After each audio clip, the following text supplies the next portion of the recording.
Здраво на сите и добре дојдовте на мојот канал. Во ова видео повторно ќе зборувам за Харуки Мураками. Мураками, ако не сте слушнале за него, е еден од најпознатите, можеби најпознатиот современ јапонски писател. Неговите романи се читаат низ целиот свет, има многу луѓе кои што ги сакаат неговите романи и го почитуваат неговото дело. Знам дека и тука во Македонија е доста читан, издавачката куќа 3 има издадено повеќе негови романи и е доста популарен. Знам дека и доста од вие што ги гледате овие видеа имате прочитано повеќе негови романи и го сакате и го почитувате.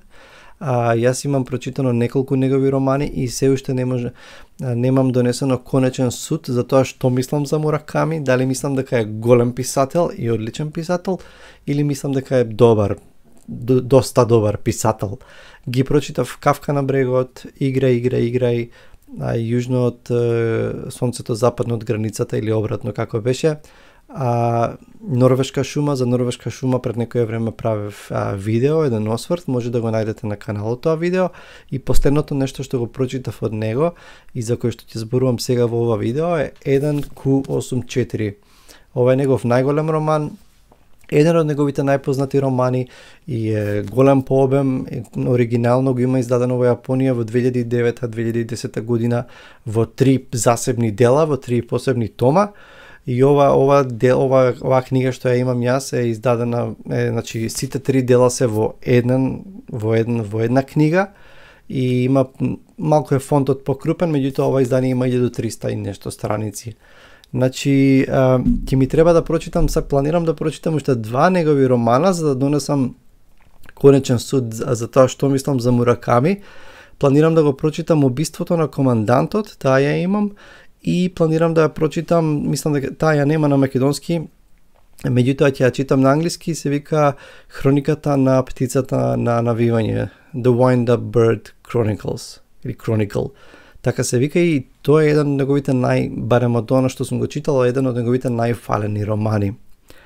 Ако пред да зборувам на кратко за овој роман, ако ви се допаѓаат моите видеа, ве молам кликнете subscribe на каналот на YouTube и на звончето за да кога имам ново видео да ви доаѓа нотификација. На читачот на Facebook може да ме следите како читачот, да кликнете like или follow.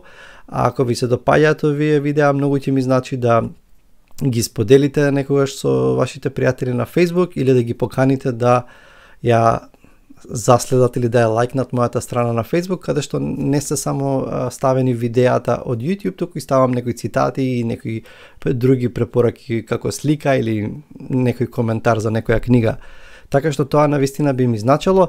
Оваа книга одлучив, сакам да ја подарам на некој што навистина ќе сака да ја чита и ќе разбира добро англиски и ќе кажам подоцна како ќе го изведам тоа за некој да ја добие оваа книга и со големо задоволство ќе ја подарам.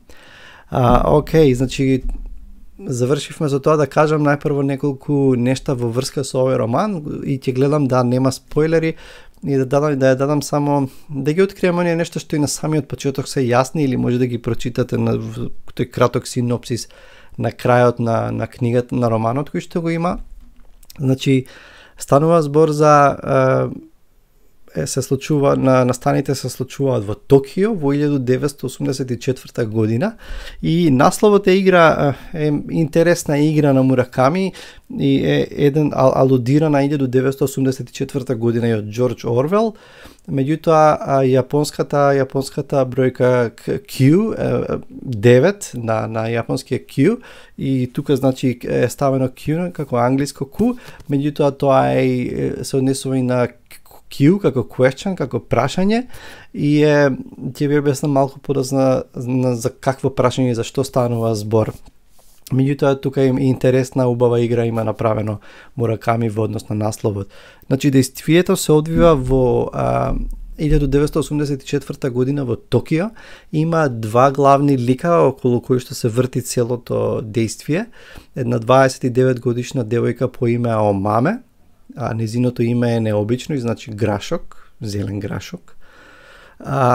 И еден младо момче на 30 години мислам, Тенго, кој што исто така живее во Токио и Аомаме е млада девојка која што е тренер, инструктор по гимнастика, мајстор по карате и борачки вештини, држи лични тренинзи, значи тоа е нејзината работа, живее сама во својот скромен стан. А додека Тенго е како дете бил некој вид на вундеркинд и со секакви вештини, значи и бил одличен во џудо, музика, исто така тој работи, живее сам и работи во едно училиште за подготовка, каде што се подготвуваат, предава математика, каде што ученици се подготвуваат за на факултет да ги поминат тие приемни испити. И како е концепиран романот е поделен во три засебни дела, прилично еднакви, по околу некои 300-400 страници. И секое поглавје наизменично од поглавјата. Едното поглавје, значи, има наслов и пишува Тенго, пример, и во тоа поглавје се зборува за неговиот живот, за оно што него му се случува и за неговите размислувања. Па, например, следното поглавје е насловено Аомаме и го следи незиниот живот. Она што е интересно што тие живеат навидум обични животи, на некој начин изолирани, немаат некаков социјален живот, ставени во тој голем град помеѓу сите тие милиони луѓе.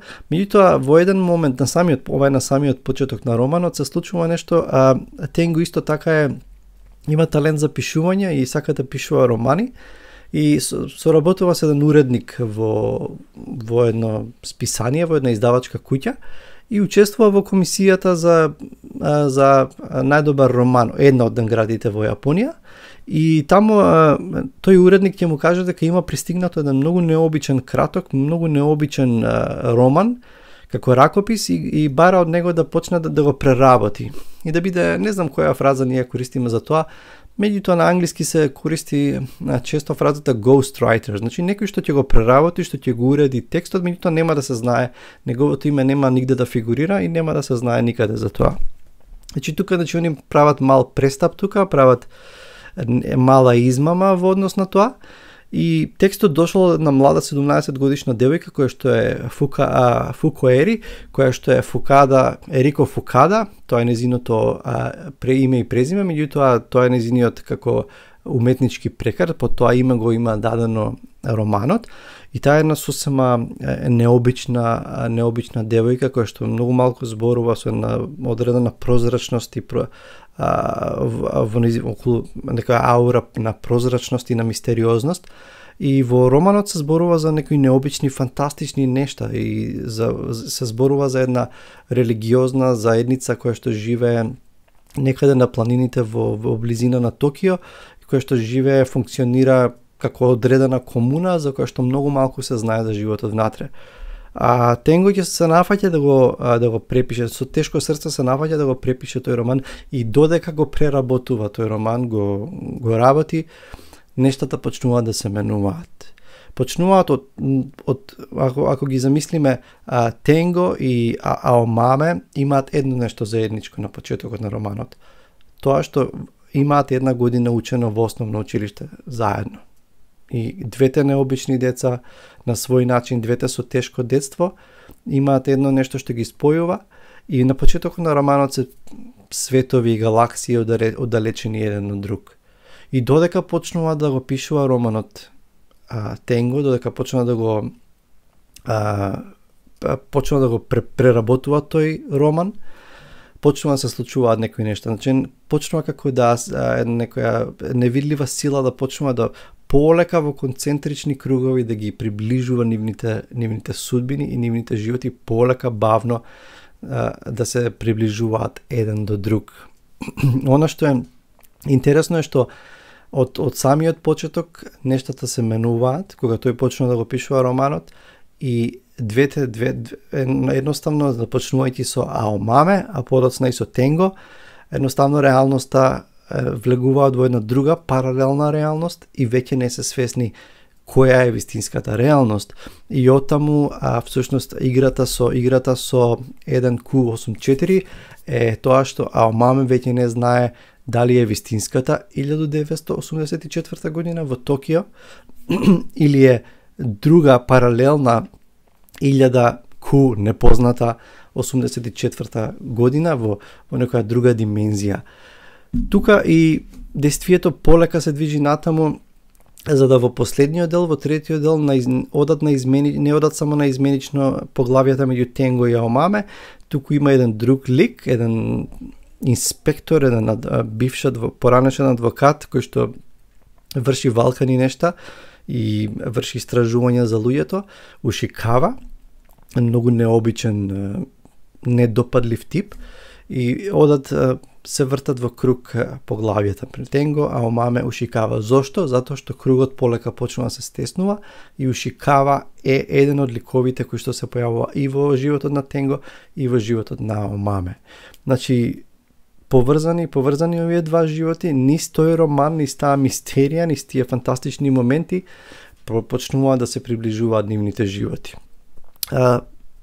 Мураками во овој роман повторно стои, влегува во фантастичното, меѓутоа, јас мислам дека е поблизок, би рекол дека е до некаде ова е некаква верзија на магичен реализам, во кој што ја зема реалноста како основа и всушност вие додека го читате овој роман знаете дека е роман за реалистичен, меѓутоа на моменти исто како во магичниот реализам, едноставно фантастичното и надреалното полека неосетно влегува и таа тенка граница ја поминува, се движи роман меѓу реалното и надреалното и фантастичното и повторно се враќа назад.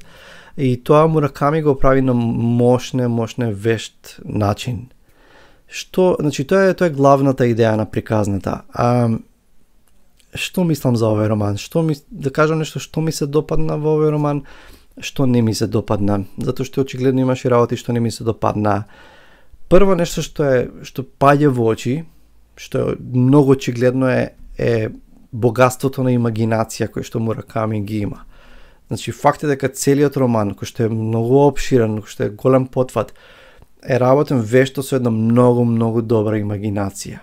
Значи, не е ова фантазија некаква, каде што се е фантастично, туку каде што од реалното полека доведува некои нешта кои што благо полека неусетно влегуваат во светот на реалноста.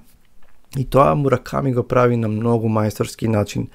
Значи, тој свет на книгата за која што раскажува таа млада девојка, тој роман кој што ќе го напише Тенго, полека тој свет од книгата доаѓа ја окупира, ја зазема оваа реалност и на некој начин се испреплетува со оваа реалност и всушност на некој начин може да се каже дека пишувајќи го романот, тој на некој начин создава една нова реалност.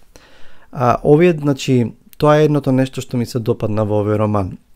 Второто нешто што многу ми се допадна е тактичноста или тактот и осетот за како да ја развива приказната. То страшно ми се допадна. Затоа што почнува многу широко, многу бавно, стрпливо, јас се восхитувам на стрпливоста на Мураками, како полека ја ткаја приказната, како оддалечени великови полека ги приближува во повеќе од 1000 страници. И тоа го прави со една многу голема тактичност. Едно нешто друго што мислам дека мене ми остана ми се издвои на некој начин. Секако може да се бараат разни толкувања, разни некакви објаснувања на што сака да каже Мураками, иако не мора да бараме некакви објаснувања. Меѓутоа, оно што ми остави впечаток е што ова е свет во кој што луѓето се изолирани, кои што имаат своја екзистенција, своја работа, кои што едноставно, но длабоко во нив носат трауми и длабоко во нив бараат некој кој што ќе ги љуби и тие ќе го љубат. Длабоко се во потрага по прифатеност и по љубов. И мислам дека во центарот на тоа од два лика кои што се фрлени сосема во тој град со свој живот и монотон, обичен живот, полека та сила на привлечност, та сила едноставно како во концентрични кругови едноставно се врти и тие два лика се приближуваат и ќе видите на крајот што ќе се случи.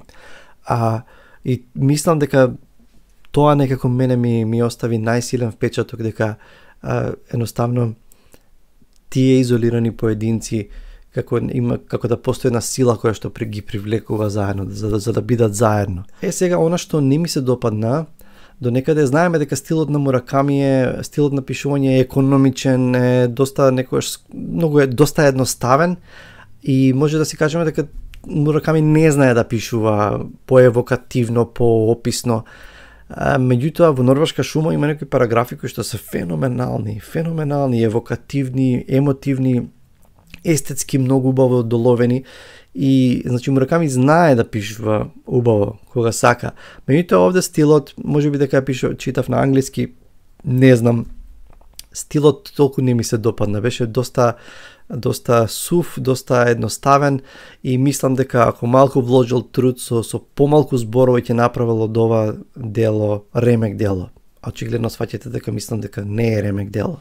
И дефинитивно ова не е негов најдобар роман. Иако со такво исчекување бил дочекан како негов магнум опус, меѓутоа мислам дека ова не е добар роман, меѓутоа не е негов најдобар роман.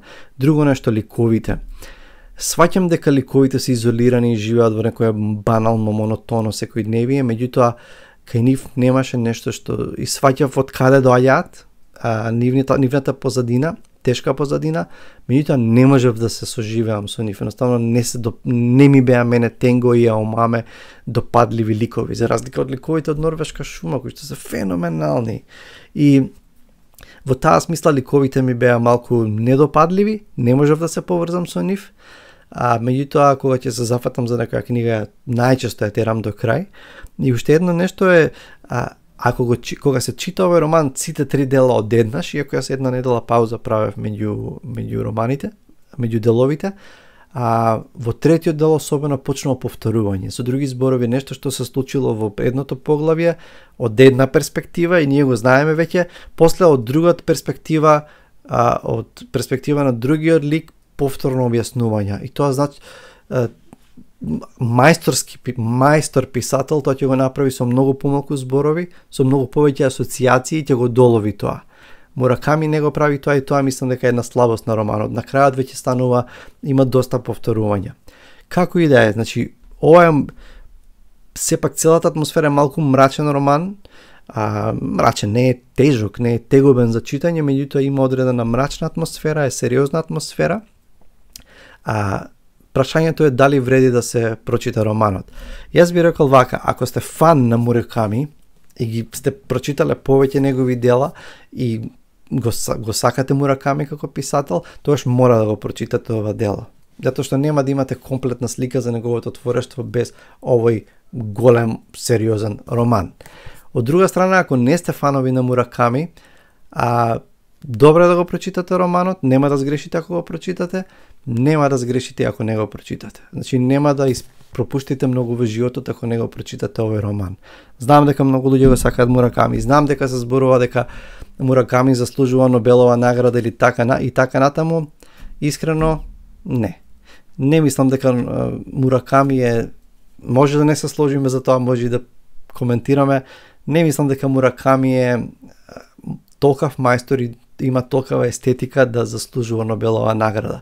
Како и да е, неговата имагинација е феноменална, а световите кои што ги креира и многу од ликовите, меѓутоа сепак ајде да не донесувам сега суд, ќе видиме понатаму, ќе кажам, повторно ќе му се навратиме на Мураками. Така што ова е еден Q84, пробав да го објаснам да кажам што ми се допадна, што не ми се допадна и да ви дадам мал синопсис на романот без да правам спойлери. Романот е раскошен, романот е голем, така што верувајте ми од ова што го споделив нема да ви го расипе искуството, затоа што трае романот и потребно е време да се прочита. Кога ќе го постирам видеото, сакам да го подарам овој роман на некој што навистина ќе сака да го прочита и да го чита на англиски, а дури ако не сакате вие да го читате на англиски или не можете да го читате, тагнете неколку ваши пријатели кои што би сакале да го имаат овој роман кога ќе го постирам ова видео, пишете во коментар. Исто така би ми значило доколку одите на мојот профил и ако сакате да отидете кај што се трите точки тамо кај што пишува more и да кликнете да ги поканите вашите пријатели да ме следат на како читачот на Facebook. Така што искоментирајте ако сте заинтересирани или тагнете некои пријатели во коментар и се гледаме повторно со наредна рецензија. Поздрав, чувајте се и се гледаме. Чао!